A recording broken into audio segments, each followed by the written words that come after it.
ओम श्री सद्गुरुदेव भगवान की जय। गुरुर्ब्रह्मा गुरुर्विष्णु गुरुर्देवो महेश्वर गुरुर्साक्षात् परम ब्रह्म तस्मै श्री गुरुवे नमः। ओम श्री सद्गुरुदेव भगवान की जय।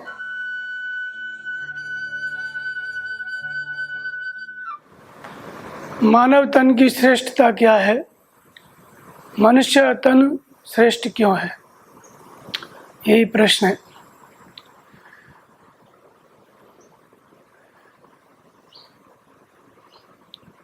पूरे जीव जगत में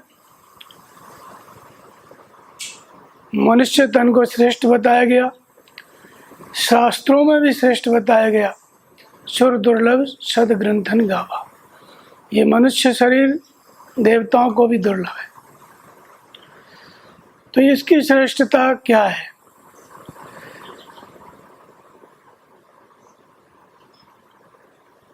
मनुष्यों के इतिहास देखो तो युद्धों से भरे पड़े हैं। करीब 3000 वर्षों में 15,000 करीब युद्ध हुए, लाखों लोगों का नरसंहार हुआ। ये सब राजाओं ने किया आपस में लड़के। और ऐसा जब किसी का ये कहना पड़ता है कि तुमसे, तो जब मनुष्य कोई गलती करता है तो उसको पशु बोलते हैं, लेकिन फिर किसी भी पशु ने इतने युद्ध नहीं किए जितने मनुष्यों ने किए। 15,000 युद्ध। अभी भी दुनिया में कहीं न कहीं युद्ध होता रहता है, आपस में लड़ते रहते हैं। जितनी तीव्रता से पशु कभी नहीं लड़े जितनी तीव्रता से मनुष्य लड़ते रहते हैं। फिर भी मनुष्य श्रेष्ठ है। बहुत बड़े बड़े क्रूर राजा हुए, शासक हुए, तैमूर लंग हुए, चंगेज खां हुए, नादिर शाह हुए। इन सब ने करोड़ों लोगों की हत्याएं की। सब मनुष्य ही थे। तो कभी पशु लोग भी ऐसा सोचते होंगे कि हम मनुष्य नहीं हुए, अच्छा हुआ कम से कम हमने हत्याएं तो नहीं की मनुष्यों की। जो मनुष्य लोग राजा बन के लड़ के युद्ध करके जो करोड़ों लोगों को मार डालते हैं, ये तो हमने नहीं किया। तो इस दृष्टि से तो पशु ही सही है। मनुष्य इतनी हत्याएं करता है, जब अपने उद्वेग में आता है, अहंकार में आता है, अपनी राज्य की सीमा बढ़ानी होती है, तो फिर कुछ नहीं देखता है। तो इसलिए उपमा देते हैं, कभी कभी गलती होती है तो क्या पशु हो गए मनुष्य को, लेकिन पशु कभी ऐसी गलती नहीं करता है। और बहुत सी गलतियां हैं जिसको पशु नहीं करते। जैसे आत्महत्या है, पशु कभी नहीं करते, मनुष्य आत्महत्या करता है। तो ये सब दोष मनुष्य में है, फिर भी मनुष्य तन सबसे श्रेष्ठ है। इसकी श्रेष्ठता क्या है? जब कोई उदाहरण देना पड़ता है, कोई बहुत बड़ा शेरदिल व्यक्ति है, साहस का काम किया है, तो उसको क्या कहेंगे? साहसी है तो कहेंगे शेरदिल व्यक्ति है, शेर है। आदमी का उदाहरण नहीं देंगे। ऐसे ही कोई सुंदर है, किसी के नेत्र सुंदर हैं, तो उसको कहेंगे मृगनयनी, मृगलोचन। किसी की चाल सुंदर है तो उसको मोर से उदाहरण देंगे, मोरनी जैसी चाल, गजगामनी। तो जो श्रेष्ठता है, उदाहरण हमको लेना पड़ रहा है पशुओं से। जब साहस की बात आती है तो शेर हो, तो मनुष्य के अंदर फिर श्रेष्ठता क्या है? तो मनुज देह सुर साध सराहत सो स्नेह सिय पी के। देवता और साधु भी इसकी सराहना करते हैं, लेकिन इसकी श्रेष्ठता क्या है? सो स्नेह सिय पी के। ये सिर्फ एक ही दिशा में श्रेष्ठ है। इस शरीर के रहते रहते परमात्मा के चरणों में प्रेम आप कर सकते हो। कोई भी जीव कोई भी दूसरे शरीर से परमात्मा में प्रेम नहीं कर सकता है। परमात्मा से प्रेम सिर्फ इसी शरीर से हो सकता है। और दूसरे शरीरों का क्या है गणित? ये जो मनुष्य है, ये क्या है? अद्वितीय स्थिति है। शरीर है लेकिन एक अद्वितीय स्थिति है। कैसी स्थिति है कि ऊपर तो इसके क्या है? बुद्ध हैं, महावीर हैं, भगवान कृष्ण हैं, भगवान राम हैं, इतने महान व्यक्तित्व वाले, इतने महापुरुष हो चुके हैं। और नीचे क्या है? पशु पक्षी कीट पतंग, बीच में क्या है? ये मनुष्य खड़ा हुआ है। तो मनुष्य क्या है? एक प्रकार का तनाव है, एक स्थिति है। ऊपर उसको जब सोचता है, विचार करता है, तो उसका मन करता है कि बुद्ध हो जाए, कृष्ण हो जाए, कबीर हो जाए, इस स्थिति को प्राप्त कर लें। और नीचे जब उस स्थिति को प्राप्त नहीं करता है तो नीचे का क्या है? पशु पक्षी कीट पतंग, उन सभी शरीरों से गुजरते गुजरते 84 लाख योनियों से गुजरते गुजरते फिर हमको क्या है? ये मनुष्य शरीर मिला है। तो 84 लाख योनियों का भी अनुभव है इस मनुष्य शरीर में। सभी शरीरों के संस्कार इस मनुष्य शरीर में है। अगर भजन नहीं करे, ऊपर की तरफ न चले, तो नीचे जा सकता है 84 लाख योनियाँ। तो इसके पास एक प्रकार का तनाव रहता है। ऊपर चलना है तो बुद्ध है, महावीर है, ऊपर के लोग हैं, वो इसको आकर्षित करते हैं कि इधर की यात्रा की जाए। और जब उधर यात्रा नहीं कर पाता है तो नीचे वाला अनुभव है। तो नीचे की तरफ जब आकर्षित होता है तो आदमी शराब पी लेता है। जब बहुत टेंशन में होता है, दुख चिंता में होता है, तो दारू पी लेगा, कोई नशा कर लेगा, भुला देगा। लेकिन फिर वे चिंताएं आ जाती हैं। तो नशा करने से क्या होता है? जैसे मनुष्य अपनी मनुष्यता से नीचे चला जाता है, शांत हो जाता है। वही सन्नाटा जो पशु योनि में है, कोई चिंता नहीं, कोई फिक्र नहीं, दे दिया तो खा लिए। पशु क्या है? पशु पूरे ही पैदा होते हैं, उनको कुछ होना नहीं है। वो जो उनको होना था, वो जैसे पैदा हुए वैसे ही रहेंगे जीवन भर। जैसे कोई आप देखेंगे, किसी भी पशु को देखेंगे, भैंस, गाय, शेर, सर्प, हाथी, किसी को भी आप देखेंगे, उनकी चाल वही है। लाखों वर्ष बीत गए, करोड़ों वर्ष बीत गए, जब से सृष्टि का विकास हुआ तब से वैसे के वैसे ही हैं। कोई उनका अलग से विकास नहीं हुआ। शेर को पहले भी शिकार करता था, जंगल में रहता था। सर्प पहले भी बिल में रहता था। ऐसे ही गाय है, भैंस है, पहले भी अपना चारा खाते थे, अभी भी चारा खाते हैं। शेर अभी भी जंगल में रहता है। कोई नया आविष्कार नहीं। लेकिन मनुष्य ने अपनी बुद्धि से बहुत बड़े बड़े आविष्कार किए। इस दुनिया को अपनी सुख सुविधाओं के लिए, अपने अनुकूल बनाने के लिए बहुत कुछ आविष्कार किए। बड़े बड़े वैज्ञानिक हुए मनुष्य। लेकिन फिर भी कोई न कोई कमी इस मनुष्य शरीर में खटकती रहती है। और श्रेष्ठता का मतलब है जब वो कोई भी कमी न रहे, जब सब कुछ पूरा हो जाए। जब मनुष्य शरीर हमको मिला है और हम इस शरीर से सब कुछ प्राप्त कर लें, तो इसकी सार्थकता है। कोई भी इच्छा ना रहे तो इसकी सार्थकता है। लेकिन ऐसा हो नहीं पाता है। तो इस मनुष्य शरीर को तुलसीदास जी कहते हैं कि नर तम नहीं, तम सम नहीं, कौने देही, जीव चराचर जाचक जही। इस नर तन के समान कोई दूसरा शरीर नहीं है। चराचर जीव इसकी याचना करते हैं, देवता भी इसकी याचना करते हैं। उनको लगता है कि हम कभी मनुष्य हो जाएं और मनुष्य होकर के फिर हम भजन करें, भगवान की प्राप्ति करें।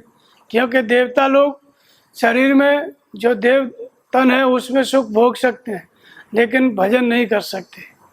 वो उनको जो मिल गया वो मिल गया, उसके बाद उनको नए सिरे से मनुष्य होना पड़ेगा, फिर भजन करना पड़ेगा। तो इसलिए सुर दुर्लभ सदग्रंथन गावा, ये देवताओं को भी दुर्लभ है। तो स्वर्ग नरक अपवर्ग नशेनी, ये क्या है मनुष्य शरीर? ये एक सीढ़ी है।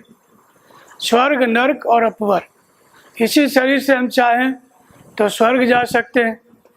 स्वर्ग का मतलब ये नहीं है कि कोई ऊपर आकाश में स्थान है जहाँ पे मनुष्य इधर तप करेगा या पुण्य करेगा तो वहाँ जाके स्थान पालेगा। ऐसा कोई स्थान स्वर्ग नहीं है। स्वर्ग का मतलब है मनचाही व्यवस्था। और वो मनचाही व्यवस्था तब कब मिलती है? जब आप इस शरीर से भजन करते हैं, ध्यान करते हैं, परमात्मा का चिंतन करते हैं इस जन्म में। तब जो आप संकल्प करते हैं तब वो व्यवस्था आपको प्राप्त होती है। उसको कहते हैं स्वर्ग, धरती पर स्वर्ग। तो स्वर्ग भी जा सकता है, नरक भी जा सकता है। नरक का मतलब है पशु पक्षी कीट पतंग, इन शरीरों में उतर जाना, और इन दोनों से मुक्त भी हो सकता है। स्वर्ग नरक अपवर्ग नशनी। अपवर्ग माने मुक्त हो जाना, इस वृत्त से, इस घेरे से, इस संसार से, इस वर्ग से मुक्त हो जाना, ये भी क्षमता इस शरीर में है। तो इसलिए इस मनुष्य शरीर की श्रेष्ठता क्या है कि ये स्वर्ग भी की भी प्राप्ति कर सकता है और अपना भजन करके जन्म और मृत्यु से, स्वर्ग और नरक से मुक्त भी हो सकता है। यही इसकी श्रेष्ठता है। तो इसकी श्रेष्ठता को समय समय पर भारत में इसके उदाहरण हैं जो सिद्ध किया। विदेशों में तो बड़े बड़े राजा हुए, सिकंदर हुआ, पूरे विश्व को जीतने चला श्रेष्ठता सिद्ध करने के लिए कि मुझसे बड़ा कोई नहीं है, लेकिन श्रेष्ठता सिद्ध नहीं होती है। जब सिकंदर चला जीतने के लिए पूरे विश्व को, तो उसके राज्य में एक डायोजनीज नाम के संत रहते थे, दिगंबर रहते थे, और उसने नाम सुन रखा था कि डायोजनीज बहुत अच्छे महात्मा हैं। उसके बाद सिकंदर ने उसके पास आदमी भेजा और कहा कि डायोजनीज तुमसे मिलने आ रहा है। तो उसने कहा कि आने दो। फिर उसके बाद कुछ देर बाद सिकंदर गया मिलने के लिए। सिकंदर मिलने के लिए गया तो सिकंदर जाके खड़ा हो गया डायोजनीज के सामने। वो डायोजनीज जो थे, दिगंबर रहते थे, एक नदी के किनारे रेता में अपना धूप ले रहे थे, और वहाँ जाके सिकंदर सामने खड़ा हो गया कमर पे हाथ रख के, और फिर पूछा कि मैं यहाँ का सम्राट सिकंदर हूँ, तुम्हारे लिए क्या कर सकता हूँ। तो पहले महात्मा ने पूछा कि कहाँ जा रहे हो, तो उसने कहा सिकंदर ने कि मैं पूरा संसार को जीतने के लिए जा रहा हूँ। संसार जीतने के बाद क्या करोगे? बोले फिर आराम से शांति से राज्य करेंगे और विश्राम करेंगे। तो डायोजनीज ने कहा कि जब संसार को जीतने के बाद तुमको विश्राम ही करना है तो मेरे पास कुटिया है, कुटिया में जगह है, विश्राम करना है तो अभी कर लो, व्यर्थ खून खराबा क्यों करते हो? संसार जीतने के चक्कर में हजारों लोग, लाखों लोग मारे जाएंगे, वो सब खून खराबा बंद करो। तुम्हें अंत में विश्राम ही करना है तो अभी विश्राम कर लो।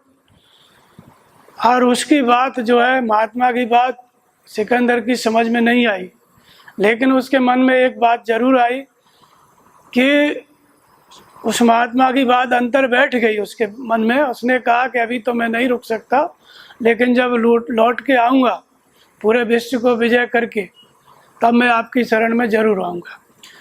तो महात्मा ने कहा कि नहीं आ पाए तब, तो चुपचाप भारी मन से चला गया। तो पूरे विश्व को जीतने की महत्वाकांक्षा होती है मनुष्यों में, फिर लाखों करोड़ों लोगों की हत्या होती है। ये अपनी श्रेष्ठता सिद्ध करने के लिए बाहर निकल पड़ते हैं और ऐसे इतिहास भरे पड़े हैं। लेकिन भारत में बहुत महान व्यक्तित्व के राजा महाराजा हुए जिन्होंने अपनी श्रेष्ठता इस मनुष्य तन की दूसरे ढंग से श्रेष्ठता सिद्ध की। एक महाराजा हुए भरत। तो भरत जो थे उन्होंने भी पूरी पृथ्वी को जीत लिया, चक्रवर्ती सम्राट हो गए। फिर उन्होंने सोचा कि अपना यश और गान किसी पर्वत पे, किसी चट्टान में लिखवा दिया जाए। तो अपने मंत्री से कहा कि जाओ इस पहाड़ पे चढ़ जाओ, महेंद्र पर्वत पे, और मेरा यश और गान लिख दो कि कोई ऐसा सम्राट हुआ ही नहीं जैसे कि इस समय मैं हूँ। और ऊपर जाके जब देखा उसके मंत्री ने, तो कोई भी चट्टान खाली नहीं थी, सब चट्टानों पे लिखा हुआ था फलाने महाराजा धीराज, चक्रवर्ती सम्राट, विश्व विजेता। फिर एक एक करके सभी चट्टानों को उन्होंने पढ़ लिया। सभी चट्टानों पे किसी न किसी राजा का यश और गान लिखा हुआ था। मंत्री जो है अपना सर झुका करके नीचे आ गया, राजा के आगे खड़ा हो गया, भरत के आगे। फिर भरत ने कहा क्या हुआ? बोले सम्राट, एक भी चट्टान ऐसी नहीं है जिस पे किसी का यश और गान नहीं लिखा हुआ है। आप कहें तो किसी चट्टान को रगड़ के मिटा करके उसका नाम राजा का फिर आपका लिखवा दें। तब फिर भरत जो थे बहुत दुखी हुए, ऊपर जाके देखा तो सचमुच सभी चट्टानें भरी पड़ी थी, सब पे किसी न किसी का यशगान लिखा हुआ था। उन सब को देख करके भरत के मन में वैराग्य हो गया। अब वैराग्य हो गया, बोले ये सब भी व्यर्थ है,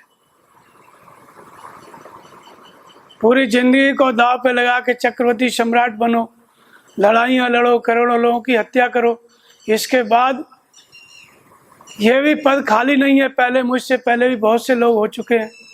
इसके बाद उनको ये सब देख करके वैराग्य हुआ, फिर तपस्या में लगे, बहुत अच्छे महात्मा हुए। तो श्रेष्ठता उन्होंने सिद्ध की, राजा बन के नहीं, चक्रवर्ती बन के नहीं, तपस्या करके। यही मानव तन की श्रेष्ठता है। और आप देखेंगे एक हुई है माता शबरी भीलकुल में, जब वो 18-20 साल की हुई तो उनके पिता ने कहा कि इसका विवाह कर देंगे।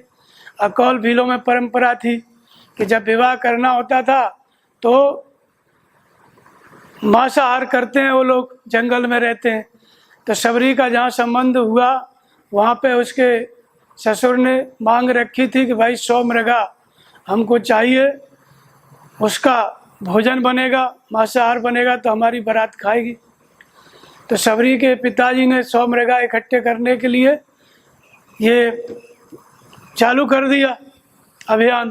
धीरे धीरे मृगा इकट्ठे हो गए, एक मृगा बाकी था, 99 मृगा इकट्ठे हो गए और उनको एक बाड़े में बंद कर दिया। शबरी रात में घूम रही थी, जब घूमते घूमते देखा तो 100 मृगा एक बाड़े में बंद थे।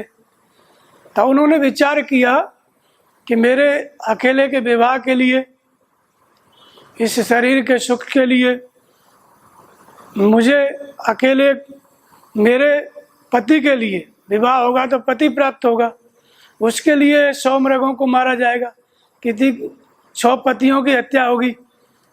अब 100 मृगा हैं तो किसी न किसी के साथ में तो रहेंगे ना, मृगा मृगी रहते हैं, तो इसलिए मुझे अकेले के विवाह के लिए 100 मृगों की हत्या हो, ये अच्छा नहीं है। और सबको खोल दिया, सभी मृगा बाहर निकल गए। इसके बाद शबरी बाहर निकल गई, घर छोड़ दिया, भजन करने के लिए निकल गई।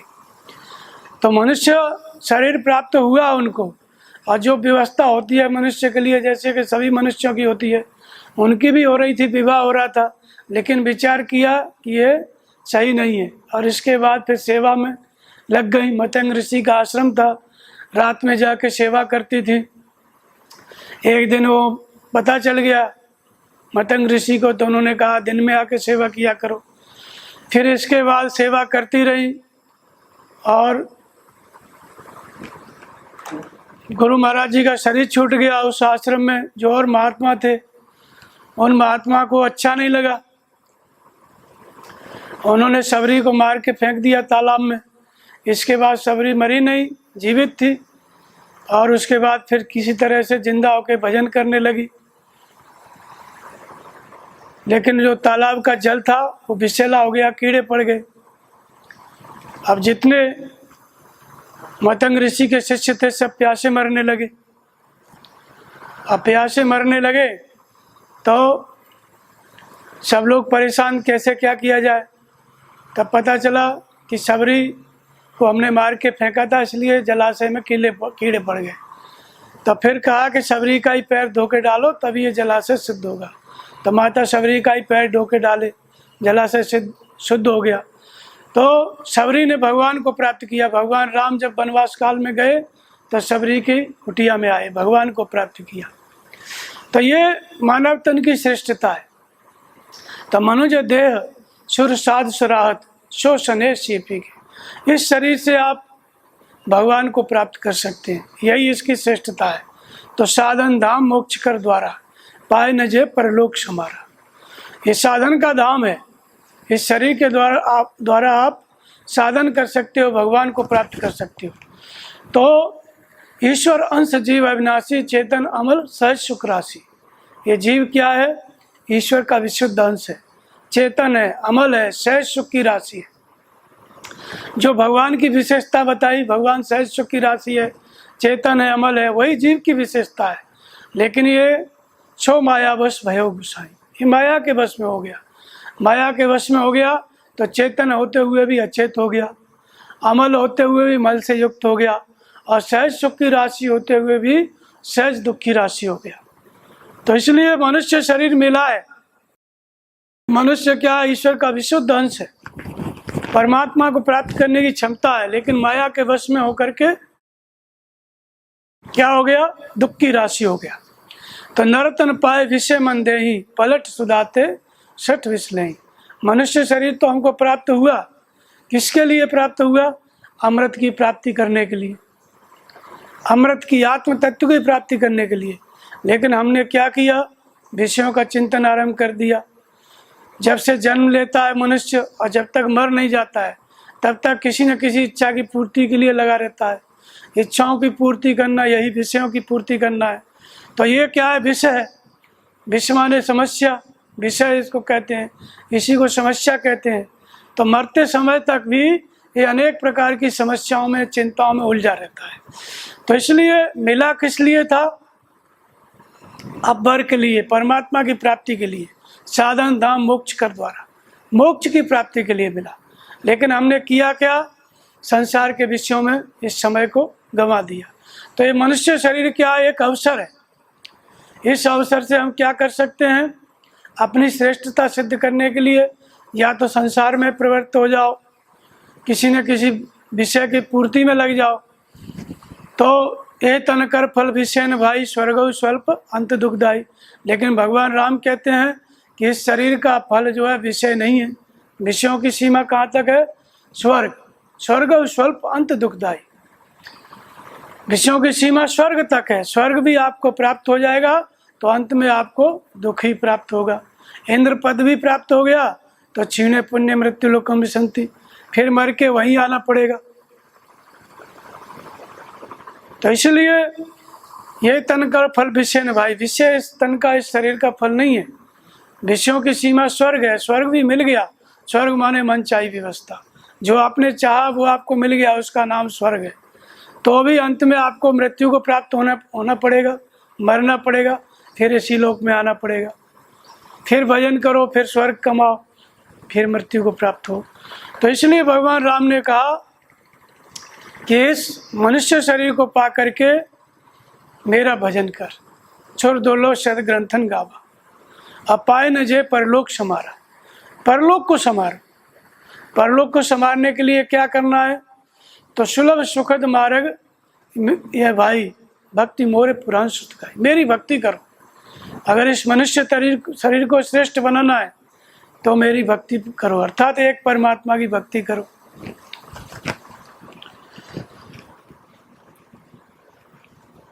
और जितने इस धरती पे जो भी हुए, जब भगवान बुद्ध हुए, राजकुमार के घर में पैदा, राजा के घर में पैदा हुए राजकुमार थे। लेकिन जब उन्होंने देखा कि खाओ पियो मर जाओ, इतना ही जीवन नहीं है, इससे आगे क्या है। जैसे मनुष्य पैदा होता है, फिर जवान होता है, फिर कमाता खाता है, फिर अंत में मर जाता है। महात्मा बुद्ध ने विश्लेषण किया कि इतना सुंदर शरीर, इसके पीछे रोग, मृत्यु, दुख, सत्य क्या है, दुख का निवारण क्या है। और जब विचार किया, भजन में लग गए, 7 साल तपस्या किए, दुखों का निवारण खोज लिया, खुद दुखों से मुक्त हो गए, दूसरों को रास्ता बताया। मनुष्य तन की सार्थकता थी। मनुष्य तन अगर वो चक्रवर्ती सम्राट हो जाते, उसमें सार्थकता नहीं थी। सार्थकता किसमें सिद्ध की? उन्होंने तपस्या करके भगवान की प्राप्ति की, यह सार्थकता है। तो सो शने सीपी के इस मनुष्य शरीर से हम परमात्मा से प्रेम कर सकते हैं। किसी भी शरीर से हम परमात्मा से प्रेम नहीं कर सकते। पशु पक्षी कीट पतंग, उनमें इतना विचार करने की क्षमता नहीं होती है, भजन करने की क्षमता नहीं होती है, वो जैसे पैदा हो गए वैसे ही होते हैं। लेकिन मनुष्य शरीर से क्या है, हम भजन कर सकते हैं, भगवान की प्राप्ति कर सकते हैं। और ऐसा ही प्राप्ति सब ने की, जितने राजा हुए, महाराजा हुए, हर तरह के लोग हुए जिन्होंने मनुष्य शरीर पा करके इसको संवारा। महाराजा मनु हुए, मनु चक्रवर्ती त्रिलोकी सम्राट थे। उन्होंने विचार किया कि जीवन वैसे ही व्यर्थ ही बीतता चला जा रहा है, हृदय बहुत दुख लाग, जन्म गयो हरि भजन बिनो, होय न विषय विराग भवन बसत व चौथपना। चौथापन आ गया, वृद्धावस्था आ गई, लेकिन मन में वैराग्य नहीं हो रहा है विषयों से। भगवान के भजन के बिना ही ये समय बीत जाना चाहता है, शरीर छूट जाना चाहता है। तो बरवस राज सुते तब दीना, और नार समेत गवन बन कीना। उन्होंने इस मनुष्य शरीर को श्रेष्ठ करने के लिए क्या किया? वो जो त्रिलोक के सम्राट थे उसका त्याग किया और फिर भजन में लग गए। भजन में लगे तो भजन करते करते एक ऐसी अवस्था आई, अस्थि मात्र हो रहे शरीरा, तदप मना मनो नहीं फिरा। हड्डी हड्डी शरीर हो गया। और इसके बाद परीक्षा के लिए ब्रह्मा विष्णु महेश आए। विधि हरिहर तप देख पारा, मन समीप आए बहुबारा। मांगो बर बहु भांत लुभाए, परम धीर नहीं चले चलाए। भजन के मार्ग पर चल दिए भगवान की प्राप्ति के लिए। बीच में ब्रह्मा विष्णु महेश आए, लेकिन चनायमान नहीं हुए। और इसके बाद फिर भगवान की प्राप्ति हुई। जब भगवान आए तो मृतक जियावन गिरा सुहाई, श्रवण रंध होय उर जवाई। हिष्ट पुष्ट तन भय सुहाए, मानव अवय भवन्ते आए। ब्रह्मा विष्णु महेश आए तो उनके हड्डी हड्डी शरीर हो गया था, तपस्या की कोई फर्क नहीं पड़ा। लेकिन जब भगवान की प्राप्ति हुई, आकाशवाणी हुई, तो उसके बाद हिष्ट पुष्ट हो गए। ऐसा लगा अभी आए घर से, अभी भगवान मिल गए। ये भगवान का प्रभाव था। फिर भगवान की प्राप्ति हुई। तो मनु त्रिलोक के सम्राट थे, लेकिन सब त्याग करके भजन में लग गए और भगवान की प्राप्ति किए। ये मनुष्य शरीर की श्रेष्ठता है। तो नर्तन पाए विषय मन दे, विषयों में नहीं देना है। विषयों की सीमा कहाँ तक है? स्वर्ग, विषयों की पराकाष्ठा, इंद्र पद। भगवान कृष्ण कहते हैं मुझे भजकर लोग स्वर्ग तक की कामना करते हैं, लेकिन तेत्रम भोक्ता स्वर्ग लोकम विशालम और क्षीणे पुण्य मृत्यु लोकम विशंति। मेरी कृपा से वो विशाल स्वर्ग लोक को भोग करते हैं, लेकिन पुण्य क्षीण होने पर फिर वहीं आके गिर जाते हैं। तो फिर इस शरीर से हमने भजन किया, स्वर्ग मांग लिया, फिर जन्म लिया, समय दिया भोगने के लिए, फिर मरे, फिर दोबारा जन्म लिए, फिर भजन करो। तो इसलिए सार्थकता का मतलब है, श्रेष्ठता का मतलब है इस शरीर से भजन करो परमात्मा की प्राप्ति के लिए, और किसी की प्राप्ति के लिए नहीं, सिर्फ ईश्वर की प्राप्ति के लिए भजन करना।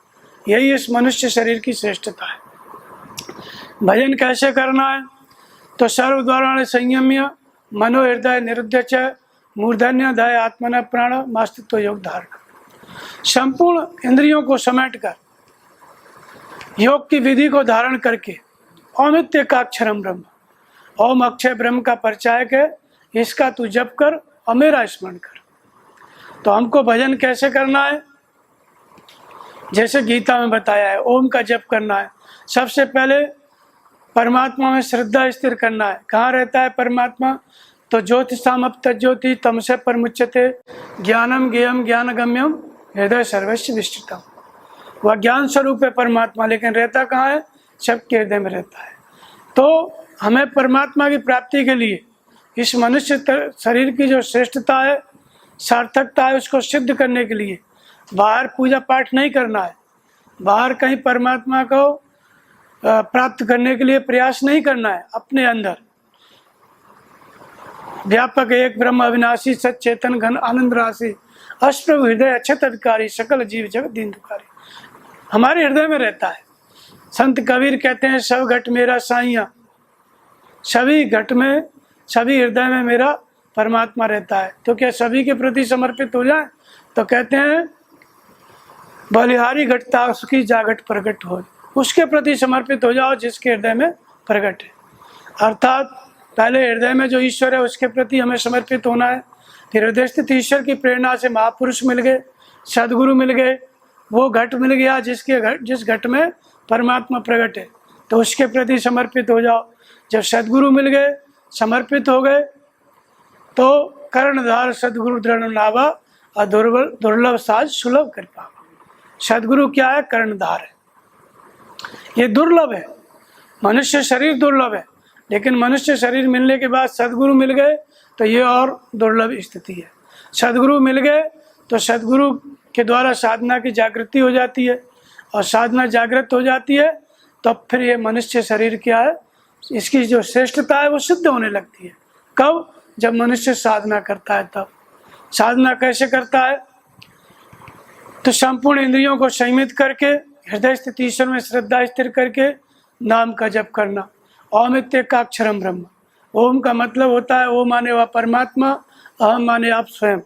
आप चाहे स्त्री हैं, चाहे पुरुष हैं, चाहे हिंदू हैं, चाहे मुसलमान हैं, किसी भी जाति के हैं।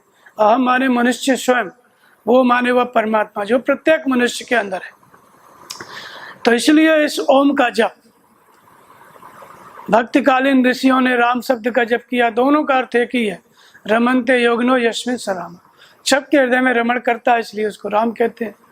सबके अंतःकरण में उसका निवास है इसलिए उसको ओम कहते हैं, प्रत्येक मनुष्य में। तो इस ओम का जप करना है, इस ओम का जप करना है बेकरी से मध्यमा से पश्चंती और परा। तो नाम का जप करना है, पहले बोल करके जपना है, खुद ही बोलो खुद ही सुनो, इसको बैकरी कहते हैं। फिर धीरे धीरे जपना है, इसको मध्यमा कहते हैं। फिर पश्चंती श्वास के द्वारा जपना, महात्मा बुद्ध ने इसी को श्वसन क्रिया कहा, पान कहा। तो यही जो श्वास प्रश्वास के द्वारा ओम का जप करना है, श्वास अंदर गई तो ओम, बाहर आई तो ओम। तो ये क्या है, ये मनुष्य तन की श्रेष्ठता है। तो चरण कमल रज कौं सब कही, मानुष करण मूर कछुआई। मनुष्य कब मनुष्य होता है,